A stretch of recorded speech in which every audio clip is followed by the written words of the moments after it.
That was right in the alleyway. Check in that corner there.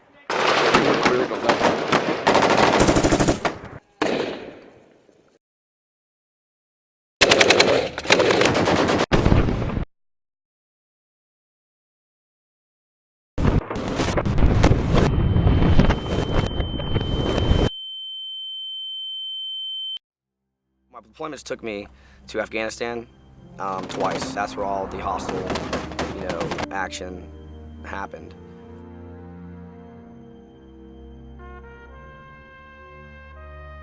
The Washington Post printed an Army study back in 2006, clearly stating redeployments increase the risk of PTSD by 50%. PTSD is change. Everything in our lives changes us. Those extreme moments that can make us just so joyful and so devastated. For many of our veterans returning from combat, combat-related events can be considered traumatic. So for some people, after experiencing a traumatic event, they'll have a series of reactions that last long after the traumatic event. In the spring is when we started getting, the ambushes. And we rolled through and it was hell. I mean, we were taking contact from 360. About a mile into the contact, my buddy got hit and he fell like a sack of rocks, Indian style. And I knew instantly, this was, in my mind, this is not good. I went over and grabbed him and I put my hand on his neck and I felt a hole. I just grabbed the first thing I could find and it was my top, one of my tops. And I balled it up and I put it on his neck. When I went to put on his neck, he pushed me off and started climbing out of the turret. And the turret is pretty much where the gun mounts and he's trying to climb out. So I yelled, I'm like, no, he's like, Edgin, no. And I jump up to grab him and looking back on it, he was choking on his blood. This point, when I get him down, I'm talking to him, telling him everything's gonna be okay, and I have my hand on my finger in the wound. It was like a lion getting hit with a tranquilizer. When you've watched National Geographic, his body was giving out. So once I got him over to radio mount, I looked into his eyes, and I said, just breathe, man, just breathe. Just fucking breathe. You can, breathe out your nose.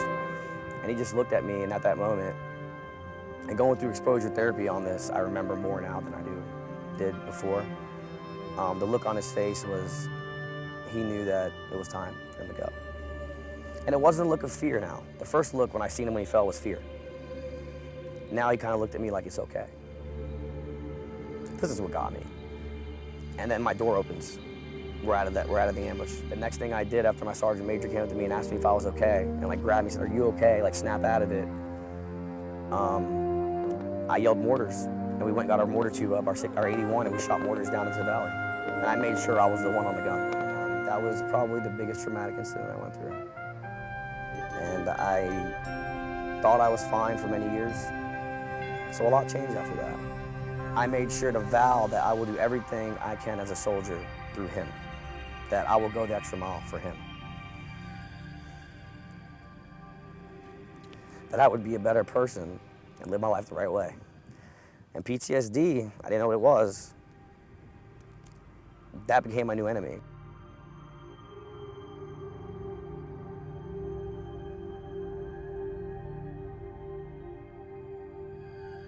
For many people, having thoughts or memories of the traumatic event can bring about a lot of distress and discomfort, and also some physical distress. For many people, they don't like to feel this way, so then they'll go to great lengths to avoid different reminders of the traumatic experience. People avoid thoughts, memories, and feelings. Some people might use drugs or alcohol as a way not to have these unwanted memories and feelings.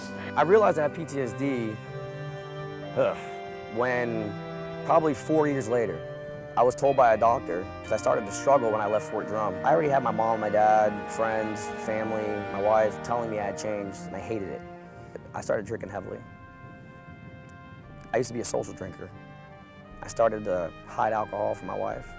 All I loved was the Army. All I knew was the Army. I loved the Army more than my family at one point. There's something wrong with that. It's supposed to be family first, but that's just where my mind was at. My thought process when I sought help, I trusted my mom, my dad, and people close to me and peers enough to actually make a step to see a doctor. There was some programs out there that were going to help, you know, like the alcohol substance abuse program, and I seen a psychiatrist and psychologist, you know, weekly or monthly. They can put all the programs they want out there, but unless you accept and want the help, it's not going to work. Life now after my treatment, it's getting better, a lot better. I'm in no way, shape, or form where I want to be, but I'm actually happy at the progress, with the progress I've made. I know it's okay to struggle every now and then. I almost lost everything. Career, family, myself. I almost died. I never was suicidal, but I did things when I was under the influence where I could have lost my life.